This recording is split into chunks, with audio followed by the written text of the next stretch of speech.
room until noon, so thank you for your patience. And welcome to you all. My name is Phil Wilcox. I'm the president of the Foundation for Middle East Peace, and I'm very pleased and proud to be joined by our other co-sponsors, all like-minded organizations who want a peace that will meet the basic needs of Israelis and Palestinians and Americans. Churches for Middle East Peace, American Task Force for Palestine, Americans for Peace Now, the Arab American Institute, the Israel Policy Forum. Before we get started, I'd like us all to take a moment to honor the memory of the late Congressman Tom Lantos, who died yesterday morning. Tom Lantos, as you know, was chairman of the House Foreign Affairs Committee. A refugee from the Holocaust, he came to the United States and served this country with great energy and conviction. So let us together mourn his passing and honor his memory. There is an old adage in the Israel-Palestine conflict that there can be no equilibrium, no stability until it's resolved, and unless it's moving forward toward success, it is going backward toward a deeper crisis. The Annapolis Peace Conference offered a moment of hope that the process was going to move forward toward a final status agreement, and that was a moment of inspiration, and we thought movement. Alas, the prospect of peace by the end of the year 2008 has been overshadowed by a deepening crisis between Israel and Gaza. And that's why we're here today. There's been rising violence, repeated fire of Hassan rockets against Israel, rising retaliation by the Israeli Defense Forces, new and deeper Israeli restrictions on fuel and electricity, a major loss of life. 2 weeks ago, the wall between the Gaza Strip and Rafah, the Egyptian city of the Sinai, was broken down, and thousands and thousands of Gazans streamed out to shops in Gaza, raising a major new problem for not only for Egypt but for Israel, but for Egypt as well. And ominously, there was a suicide bombing in Dimona in Israel a few days ago after a long hiatus, and this has raised deep fear. We're happy to have a distinguished group of panelists today to discuss these issues. Andrew Whitley, on my right, is the director of UNRWA at the United Nations in New York. Daniel Levy, on my left, is a fellow at the New America Foundation and the Century Fund. New America and the Century Foundation.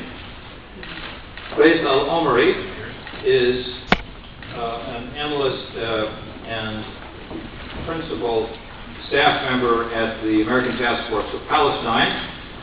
Robert Malley, former member of the National Security Council staff in the 90s, is now a director of the International Crisis Group. And Helena Cobbin, last but not least, is a writer, analyst, advisor to the American Friends Committee. She's recently returned from visits to Beirut and Damascus. Each of our panelists will speak for 3 to 7 minutes. I've asked them to limit their comments. Then you will have cards that will be distributed, and if you have questions, please write them down on the cards, and I'll do my best we'll have time to respond to most of them, I hope. We'll have to vacate the room at 2 o'clock.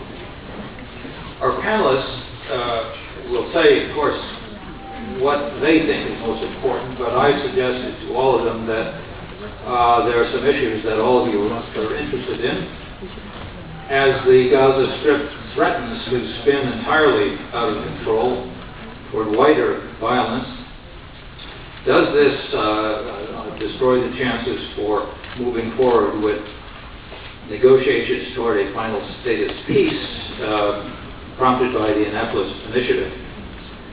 And what should be done immediately to stop the escalation of violence and bring about a ceasefire? What changes of policy are needed to deal with the Hamas-Fatah divide?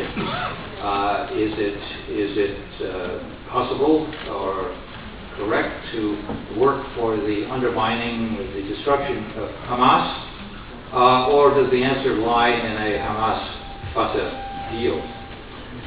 And could negotiations proceed without restoring unity to the Palestinians?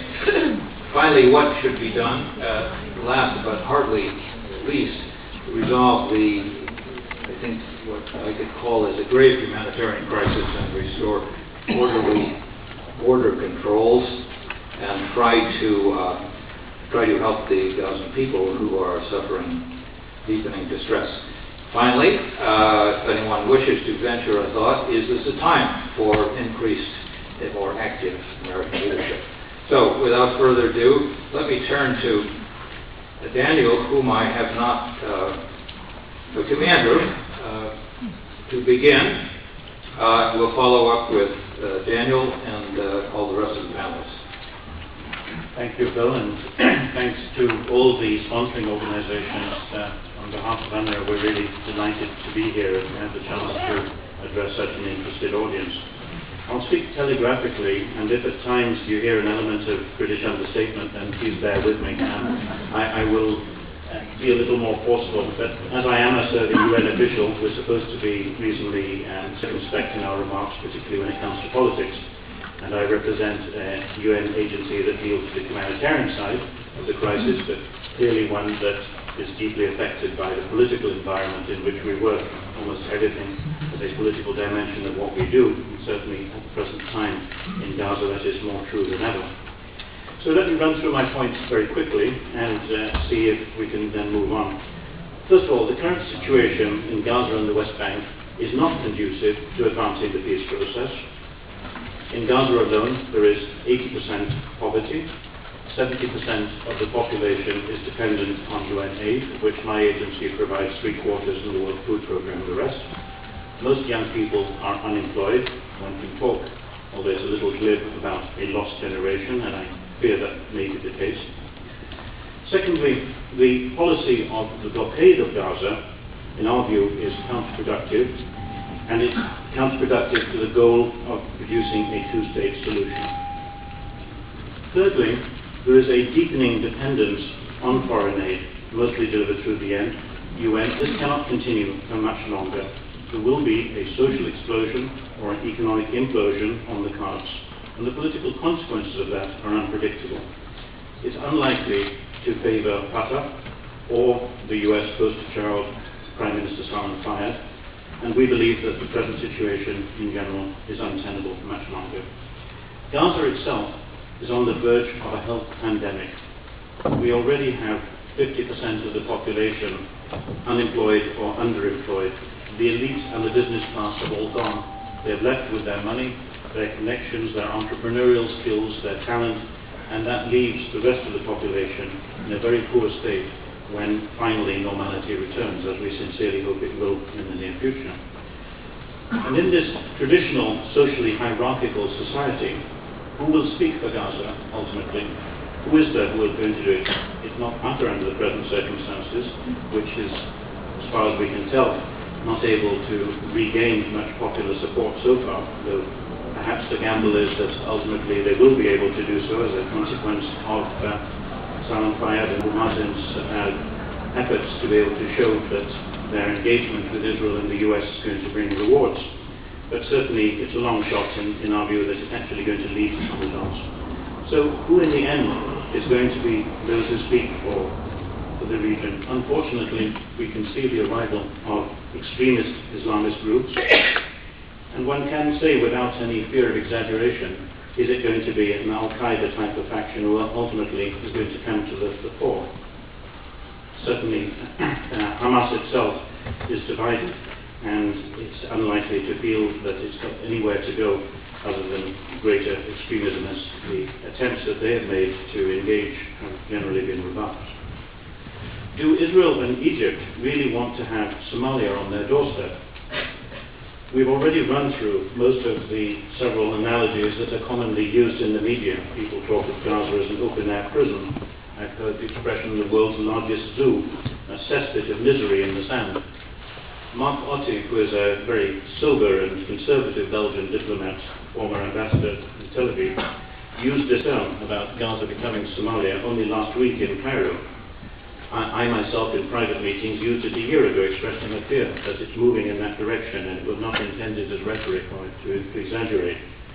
I believe it can be avoided, but I think that the analogies are there, and if the current policies are maintained of locking the place up and throwing away the key, to coin a phrase, then I fear that there is a risk of much further trouble down the road.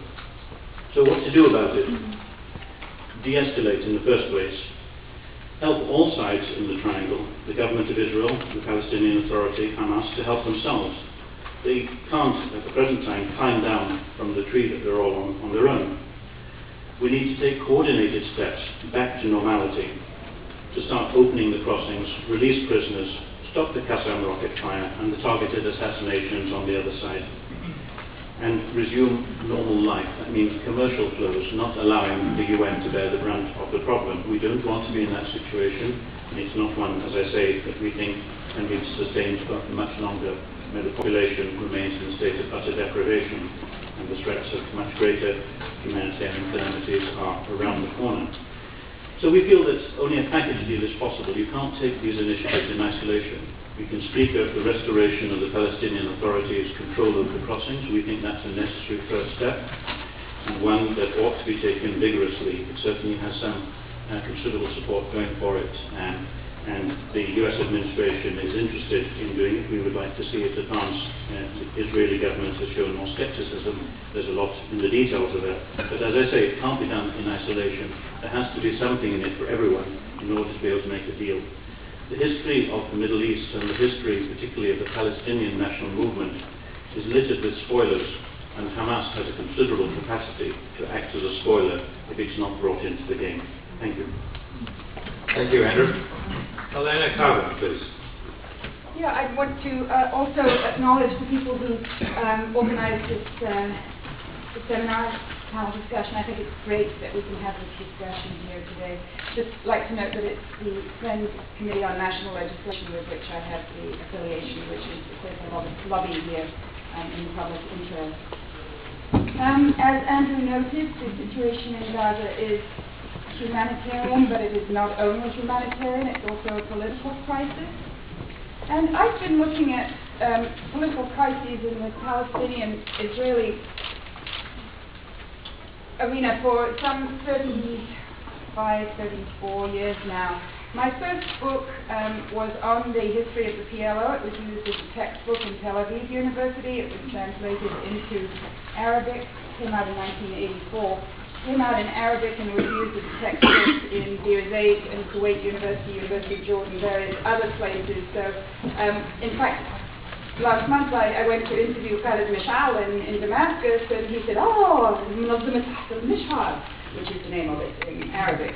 So, I have obviously done a lot of interviewing of secular nationalist leaders in the movement and also of Islamic Palestinian leaders with whom I've been interacting and doing interviews since 1988. Back in March of 2006, shortly after the Palestinian elections in Gaza, I was able to get to Gaza and I interviewed Mahmoud Zahar and Ismail Haniyeh. Last month, as I mentioned, I was able to interview Khalid Mishal in Damascus. Talking of Damascus, I think it is very important to note that there is a Syrian-Israeli track that needs to be looked at that impacts on the Palestinian-Israeli track.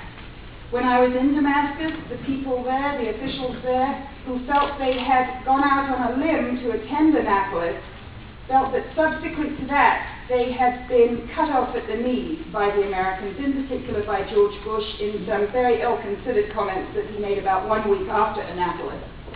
And that then plays into the situation. For example, Hamas and Palestinian Islamic Jihad and PFLP, GC and others had been planning in late November to hold a summit of Palestinian oppositionists in Damascus.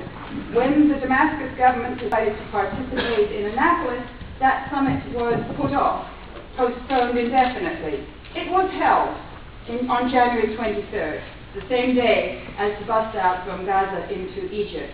We need to remember that Damascus is not a trivial player in this whole business, and we need to look at its influence and the wanton disregard that this administration has played to that track in the negotiations. Quite dysfunctional. My main intention here this afternoon is to urge people here in the U.S. to find a way to deal with Hamas, even if only directly. This morning I was able to vote in Virginia. Those of you who read my blog may know who I voted for. It was Barack Obama. But we should remember the excitement and the empowerment and the social mobilization that comes from voting. The Palestinians of the West Bank and Gaza engaged in just such a process in January 2006. Hamas won 76 of the 132 legislative seats. And we need to remember that. Subsequently, the government of Israel has actually imprisoned something like 45 of those elected legislators. More than that, our government, first of all, I'd like to underline that the election process was regarded by everyone as completely free and fair. There were no questions, as there have been more recently, for example, in Kenya or wherever. It was not a contested election, if you see what I mean, from that point of view. Since the Hamas victory in January 2006, our government has played a terrible role in undermining the results of Palestinian democracy. And the results of that have had an impact throughout the whole of the region and perhaps the whole of the world. Because, George Bush had made a big deal about democracy and democratization. And his administration following this path in the Middle East. After the Egyptian elections of the fall of 2005 and the Palestinian elections of January 2006, the U.S. has zero credibility when it talks overseas about its support for democracy.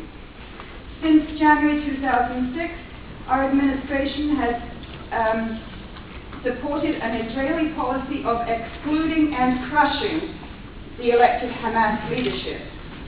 These actions have included the threats of lethal violence against any Palestinian parliamentarian back then in early 2006 who even considered joining the first Hamas-led government. I know because I was actually the conduit for one of these threats. The U.S. policy has included sending arms, money and training to the side that lost the election in 2006 with plans to reverse its effects by force. Could note perhaps the importance of the person of Elliot Abrams and the continuity between perhaps the conduit policy and this policy with regard to overthrowing the results of Palestinian democracy. Our administration has supported the Israeli siege of Gaza, which is completely in contravention of international humanitarian law and the norms of the laws of war in general, and has supported Israeli actions including quite illegal extrajudicial executions of Palestinians in the West Bank and Gaza, primarily in Gaza. There have been 252 extrajudicial executions, well, there were between September 2000 and June 2006. They killed 319 intended victims and 212 civilian passers-by. I know that our administration also does some extrajudicial executions against suspected al-Qaeda people, but I would like you to just reflect for a moment on what this means when we go out and call for the upholding the rule of law internationally. I want to make a couple of quick points. Hamas is not the same as Al-Qaeda. I've talked a little about its electoral victory that was built on considerable social organizing of the base that has been going on for many years. It is a rooted organization that is accountable to its constituency and has proved itself in elections. When Andrew talked about the threat of Islamic extremism, there is such a threat, but Hamas is not that threat. The threat comes from forces way to the right, one might say, of Hamas. I'd like to note that in Iraq, the US deals openly with individuals and networks that previously caused grievous damage to the US and its allies.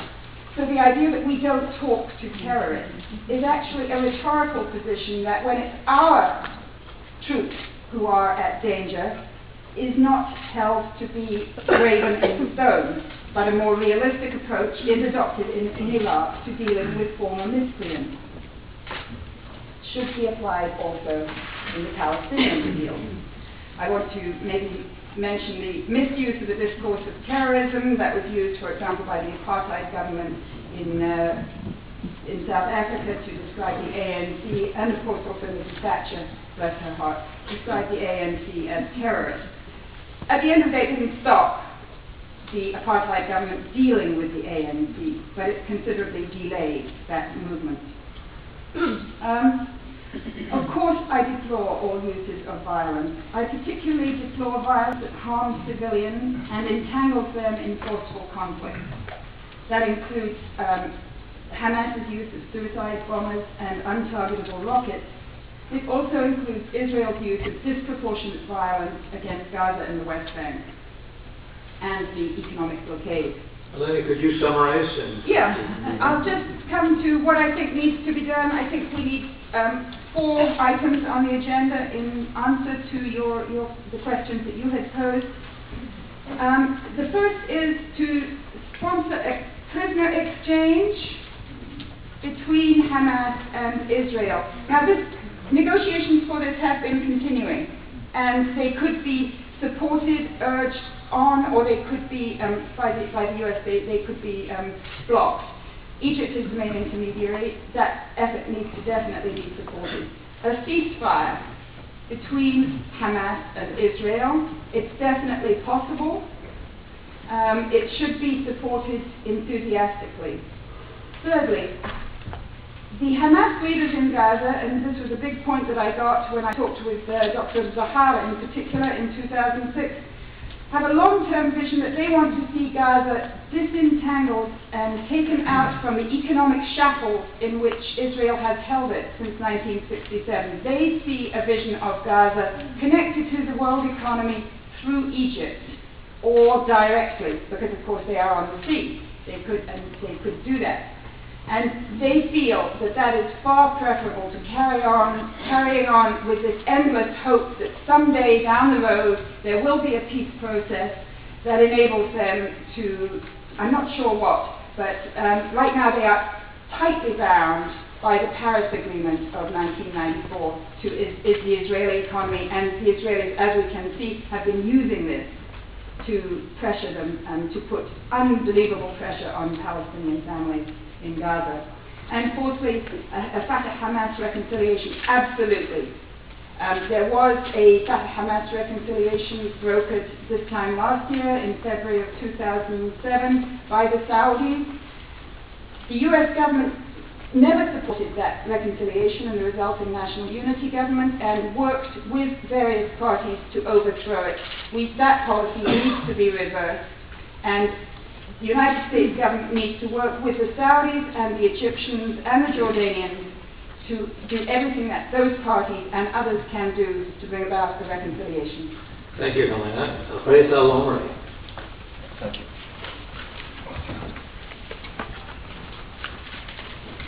Thank you, Phil, and thank you all for being here. I will disagree with the previous 2 speakers, and I would say that I believe that a deal with Hamas is neither doable nor is it desirable, for a number of reasons. Hamas was elected, that's true. Hamas won a democratic election. However, I actually, and it's a horrible thing to say here, but I believe that elections are a bit overrated when it comes to defining democracy. This is one of the, I think, mistakes of the Bush doctrine of democracy, equating democracy with elections. Democracy is about institutions, it's about systems, and it's about ultimately stability.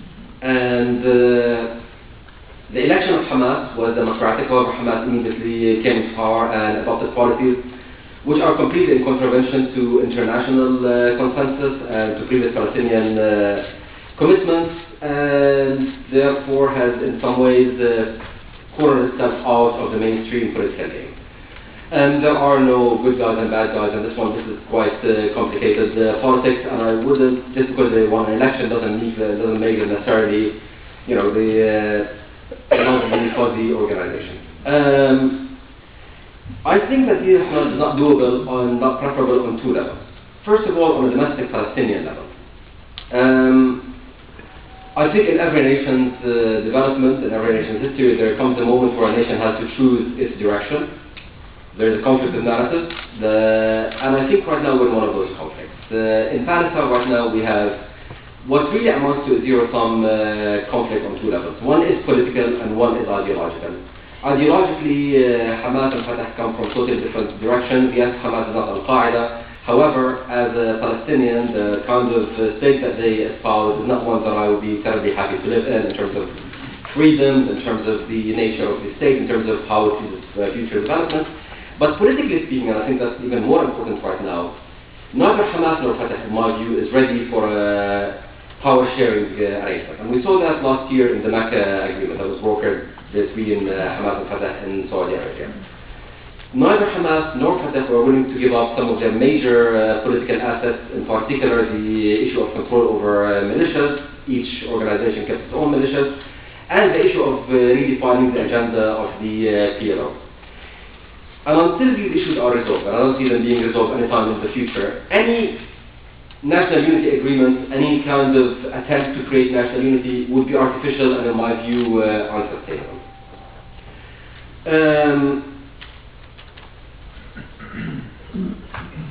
Ultimately, though, I think the constituency that Hamas represents, which is an Islamist conservative constituency, is a real one that has to be brought into the political mainstream.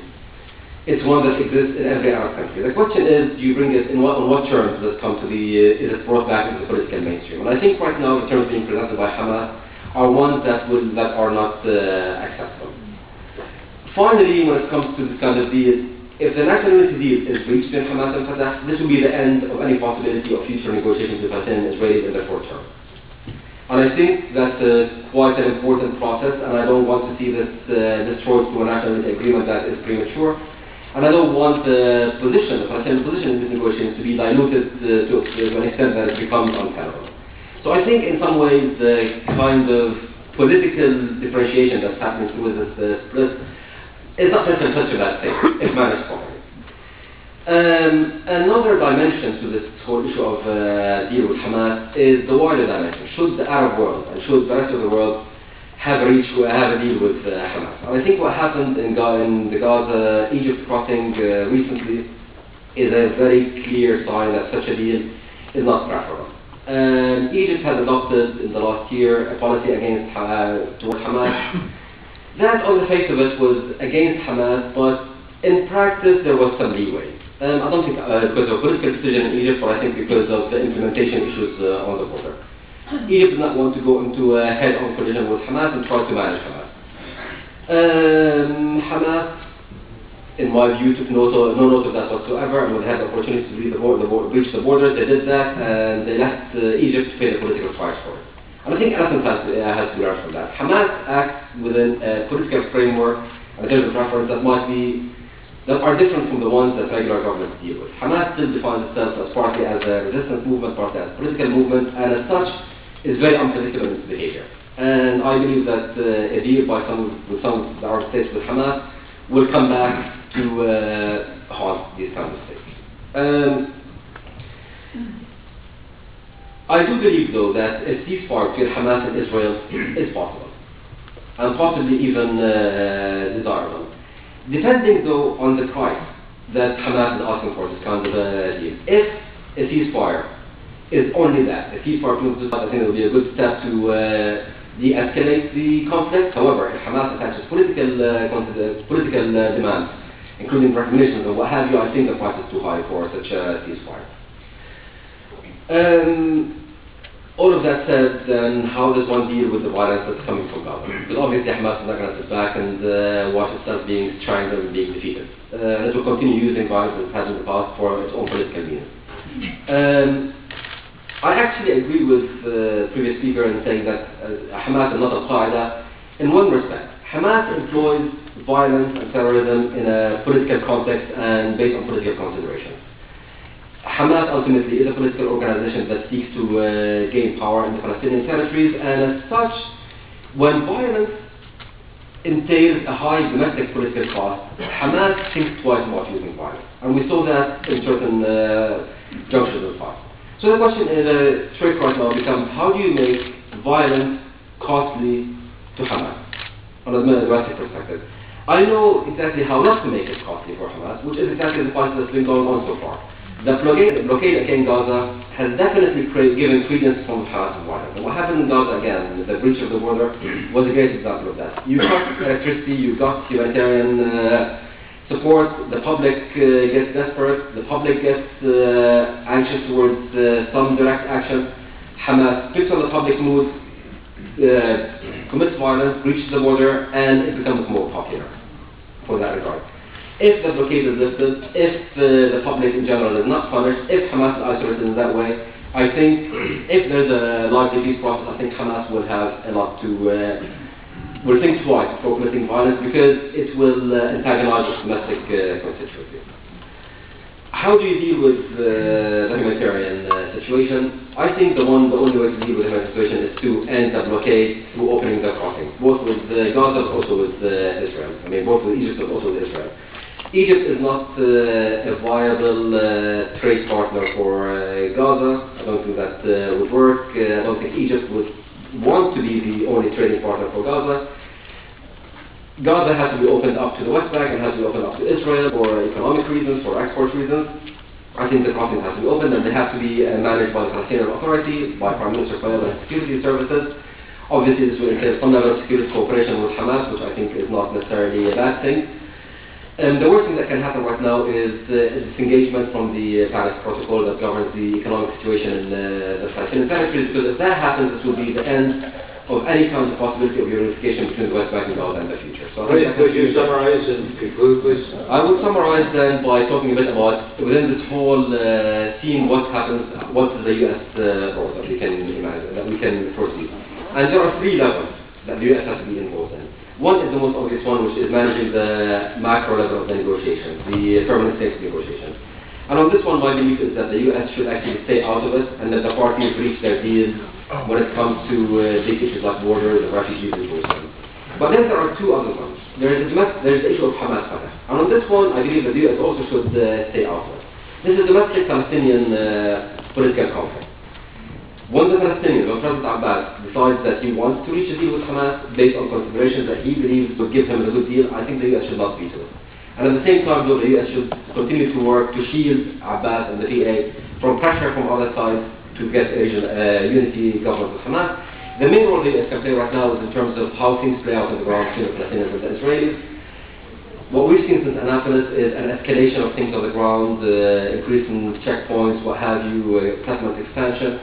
I think the U.S.'s role is to come and manage how the first phase of the roadmap is played, to focus on certain requirements by both sides that are doable, that do not entail too much political cost for the side that implements these, but which plays out politically well on the other side. If we can manage this, if we can create things on the ground that will create a conducive environment for progress, that will be a very good contribution by the U.S. Thank you. Thank you, Brit. Rob Malley. Thank you. Thanks all of you for being here and for inviting us. I'm going to try to divorce this from either emotion or morality or whether elections are overrated or not, and simply look at it as totally as possible, a pure political assessment of what the policies of the last year and a half have yielded. and whether, in other words, the policy towards Hamas, towards Gaza, isolating Hamas and boycott and besieging Gaza, have produced the outcome that those who implemented those policies, and by the way, it wasn't only Israel, it was also the United States, the Europeans who today are saying that the policy was misguided, were at the forefront of that policy, and many Palestinians who today criticize that policy also were supporting it in the past. Violence is escalating. Violence is escalating to the point where I think Gaza is now the trigger, the potential trigger for the next Arab-Israeli war. And that is something I think we all have to bear in mind, because it's not simply a matter of human lives, which should be critical, but it's also a matter of stability in the region. I think as rocket fire intensifies, as Israeli retaliation will intensify, I think you may inadvertently, because I don't think either Israel or Hamas today want an all-out war, you may inevitably get there anyway. Gazans are suffering. I think Andrew painted as vivid a picture as we can. And again, let's forget about the humanitarian considerations if that's not what politicians want to think about. Politically, unemployment, poverty, lack of future, lack of hope, that's the best recipe for the kind of radicalism, the kind of jihadi radicalism that we've seen elsewhere. So again, purely from a mathematical point of view, if you will, this is not an outcome that we should be desiring. The relative strength of Hamas and Fatah. One could look at the polls and say that perhaps Hamas has lost some, Fatah has won some. I think those polls may vary day to day. But on the ground, objectively, if you look at Hamas and Gaza, it may be less popular. It's more entrenched. It's going to be harder to oust it. As happens with sanctions almost anywhere around the world, the people suffer, those in power benefit because they control more of the resources, because there are fewer of them, but they control a greater proportion of them, and they have a greater ability to decide who gets what when. And therefore, my sense from being to Gaza last month is that Hamas may have lost some of its support, but other regimes, far less popular regimes, have withstood far more draconian sanctions and thrived. And I see no evidence whatsoever that Hamas is about to lose its power. In terms of the issue of democracy, again, we could be in favor or not of elections at this point. There's no doubt, nonetheless, I think as Helena said, that in terms of the institution building on the Palestinian side, the notion of democracy in the Middle East, what happened to Hamas certainly has represented a blow to those who believe in democracy in the region, simply because whether the election should have taken place or not, they did take place, and the results in the eyes of most Arabs and Muslims were not respected. And finally, the peace process. This policy was designed by isolating Hamas and keeping it away from Fatah to accelerate the peace process, to accelerate negotiations between a more pragmatic, moderate Palestinian leadership and Israel. That was the intent. In fact, that was why Annapolis took place. Once Abbas had cut his ties with Hamas, once the National Unity government had collapsed, now was the time to push the peace process forward. The notion being that by dividing the Palestinians and having that clear cut between those two narratives that Gates spoke about, you would have the moderates being able to negotiate with Israel. That hasn't happened. And it's not likely to happen for at least three reasons.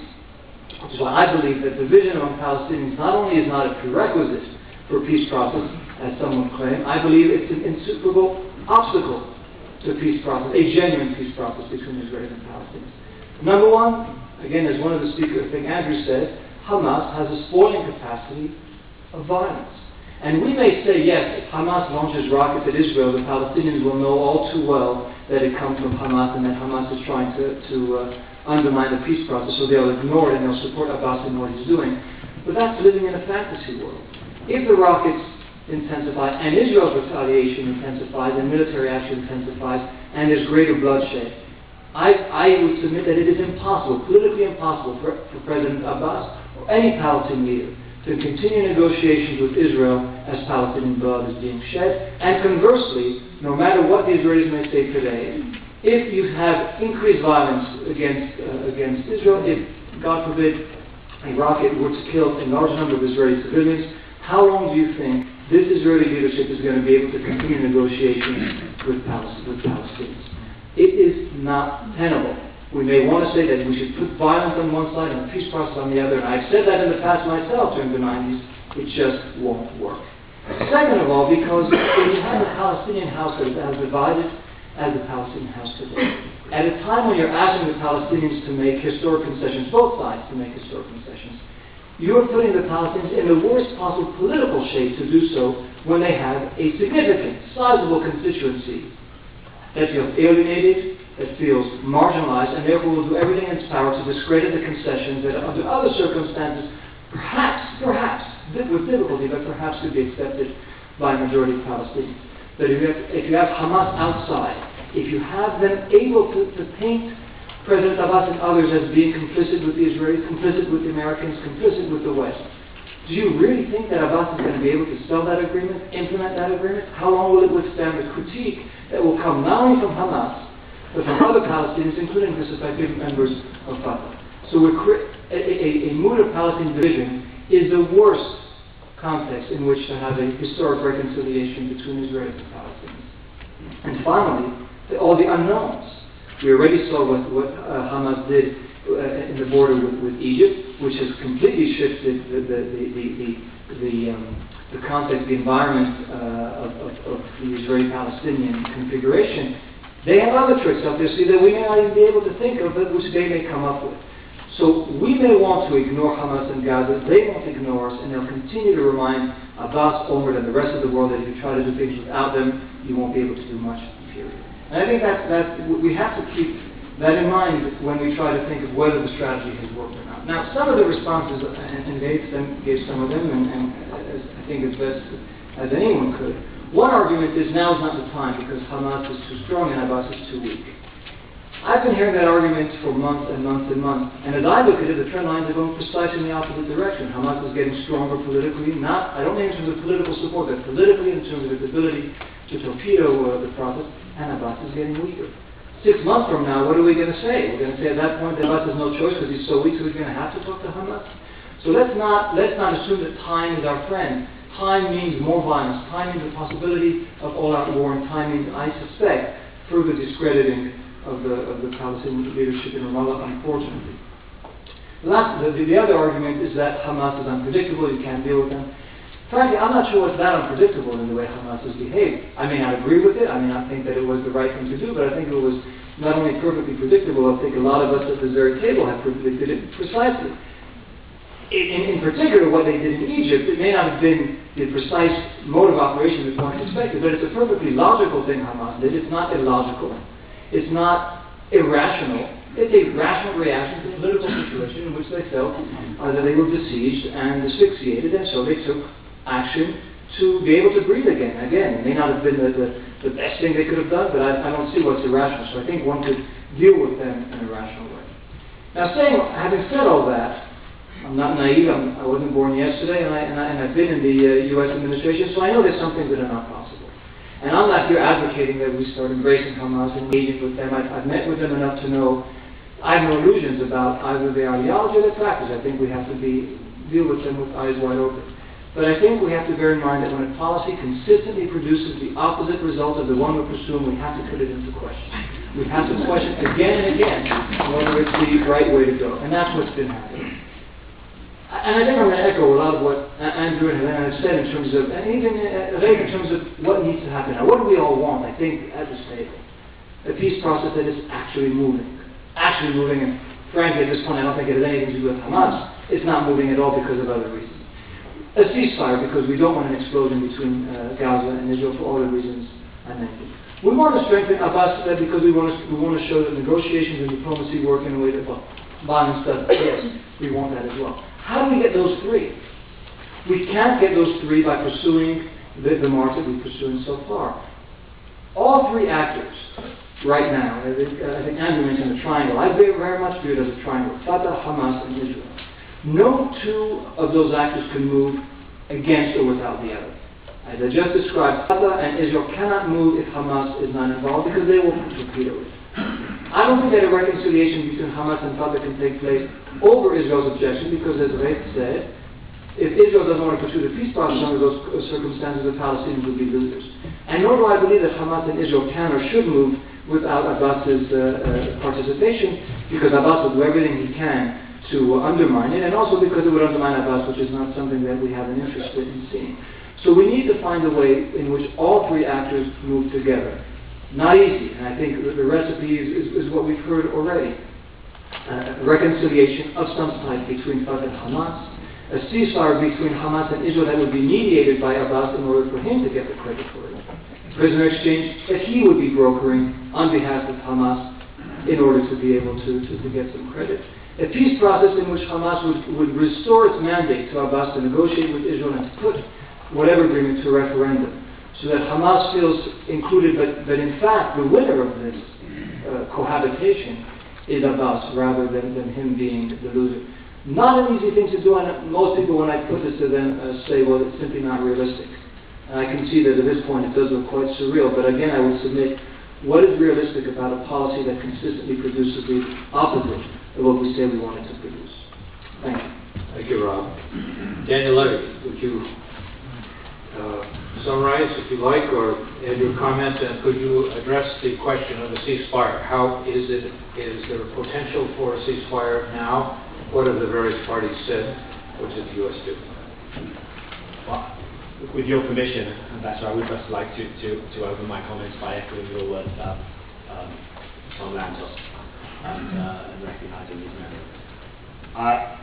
After a panel like this, there's not much left to say, but somehow I don't think that's going to prevent us getting to a moment where Phil turns around and says, Daniel, enough already. And I, referring back to something you said earlier about democracy perhaps in some circumstances being overrated again. Elections. I think there are 796 Democratic Convention superdelegates who may agree with you as well.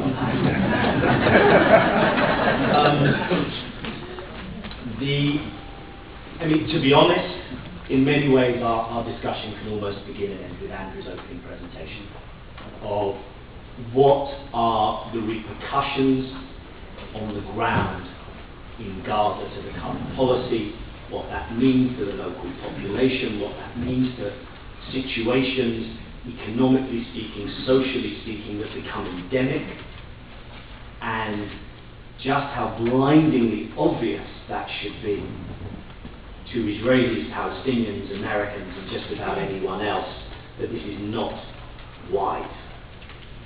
And I really want to almost begin in there.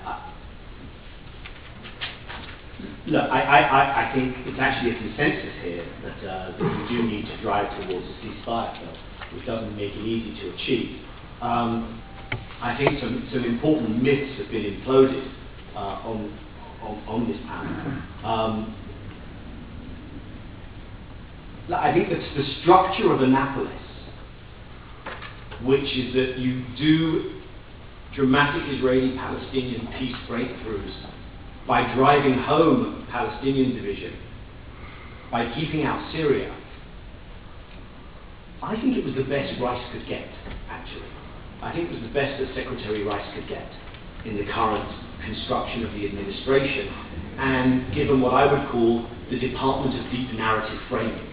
In other words, the narrative, the context within which one could launch a peace process. But I don't think that means that it's doable. I think there was a question of priority that had to be asked, and it wasn't asked when launching this process. And the notion that you could have priorities of equal order of magnitude, advanced Israeli-Palestinian two-state conflict resolution and stability building, advance the destruction of Hamas, advance the isolation of Syria, advance non-engagement with political Islamists. The idea that these are all of the same order of magnitude and you could pursue them all with equal priority, I think was doomed to failure, and I think it is still doomed to failure. I think there's another myth that perhaps hasn't been pointed out, and I'll say this most of all probably coming from an Israeli perspective. I'm really not sure it's a good idea to push Egypt into the corner where they have to balance regime stability considerations with Israeli security considerations. As the longest standing peace treaty relationship with a neighbor that Israel has, I think we'd be well advised not to do that. And by the way, I think the Israeli government and defense establishment are cognizant of that and are not keen to go down that route. And you could have had a far more aggressive take with, I think there are people who are promoting that, but those are not the dominant voices in Israel at the moment. Look, I just think that betting on the horse that says there'll be enough confidence-building measures, and there'll be enough freezing of settlements and opening of closures and reaching of an agreement quick enough to push Fatah over the edge versus Hamas, I think that's not betting on a horse with a bad track record. I think that's betting on a horse with no legs at all. Just if you look back at the history of the last 15 years, and if anyone who listened to Prime Minister Salam Fayyad yesterday about how he feels that his efforts are being nickeled and dimed, and he should really question whether that can work. And I just, this conversation sometimes reminds me of the old arguments one would have about the two-state solution. And you come back to the, well, tell me what your better option is. Then there tends to be kind of mumbling amongst the non-two-staters, or people who would argue for a one-state solution. I kind of think that's where we are with the how do you do this without somehow involving Hamas today. I just don't see an option. People have talked, and it hasn't come up here because I think the panellists here are sufficiently sensible not to have raised it, but when you're in less sensible company, people talk about an international force. Which the reason it hasn't come up here is it's total nonsense. The EU put a border assistance mission in place in Rafah, and as soon as the going got complicated, they had to be withdrawn, and that wasn't an international force that some people are suggesting in the Israeli press and elsewhere is what would be needed. A decisive victory. If the IDF thought they had a decisive victory planned, they would have done it. And they might have done it between 67 and 87, and they might have done it during the first Intifada, and they would have done it during the second Intifada, and they would be doing it right now.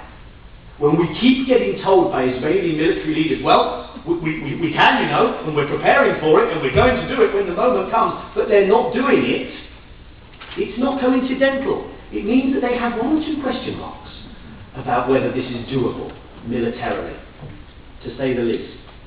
So I think the stuff that has been said here about how you de-escalate, and ultimately I come down where Rob does, in a place where if you can do this, kind of according to the old Palestinian National Unity Government model, where your intermediary to Hamas is Abbas, for the prisoner exchange deal, for the ceasefire, to the border crossing. That's the ideal. I don't know if we're there today.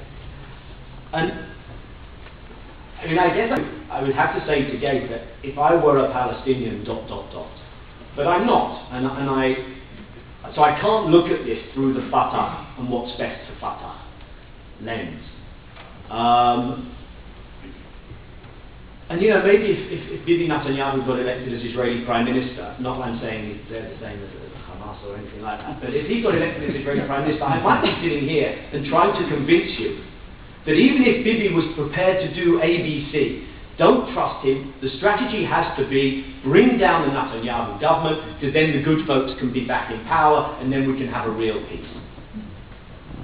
Now, I'm in a weak point because that probably means Ehud Barak, and we don't need to go into that. At least Gates can argue it from a perspective of being able to say Abbas and Salam Fayyad, which is quite good cards to have up your sleeve. And I have no affection or sympathy for Hamas, but I would question the efficacy and the utility of the current policy.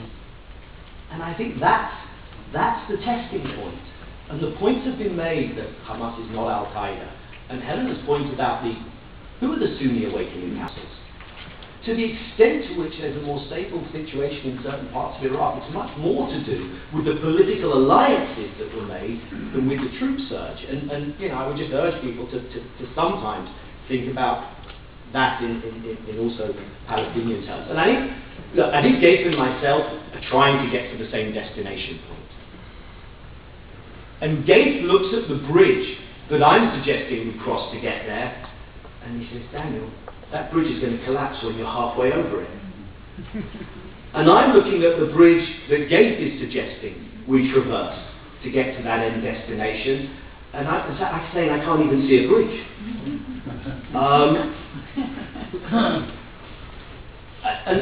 And the truth is, there should probably be some humility on all our parts. I can't know for sure what happens if we go down a path which I believe is the only path we can go down, which is to say, you can't do this with a deeply divided Palestinian polity. That Israel, much as we'd like to think that it's in our interest if we destroy the adversary in the Palestinian liberation movement, if we come to the realization that we need a two-state solution, then you actually need an adversary worthy of the name who's capable of delivering the goods on the other side. And so we don't actually want that kind of divided national liberation movement on the other side.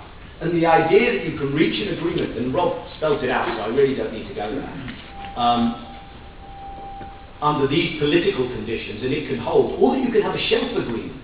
Some people talk about this idea, well, you agree a paper, and obviously you can't implement it, but at least you'll now have the paper. I think that can be more undermining. If we're saying up front, we're not intending to implement this paper for a long, long time. So, I don't see how you can do it. I think to the extent to which that option exists, we missed the boat.